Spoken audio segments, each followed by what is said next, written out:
فيما يخص الدورة، هي عملية تحسيسية توعوية لأعضاء والجمعيات المدنية للدفاع أولا لمعرفة ما هي هذه الموارد الطبيعية التي نتكلم عنها، ما هي الأنواع اللي كاينة وأي درجة ديال الخطورة كتهددها، وبالتالي القيام بما يمكن في إطار مشاريع صغرى ومندمجة للمحافظة على هذه الموارد الطبيعية. هذا المشروع هو كيدخل بالنسبة لي أنا في تقوية كفاءات الفاعلين المحليين ديال المنطقة اللي من شأنهم أنهم يكونوا صلة وصل ما بين الإدارة، ما بين الخبراء وما بين المجتمع،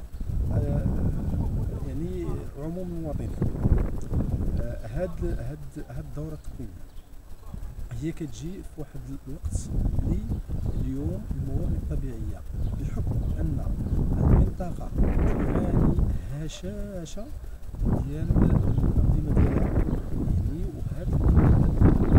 الوتيرة ديال الاندثار والوتيرة ديال التدهور التي كتعرف على هذه الموارد الطبيعية هي وتيرة مهولة ومرتفعة، وينبغي التدخل للقيام بما يمكن القيام به للمحافظة على ما تستخدم. وكذا في النهاية ديال التكوين حاولنا أن نعطي بعض الحلول وبعض الإجراءات التي يمكن اتخاذها والتي يمكن مناقشتها والبحث فيها حتى نتمكن من القيام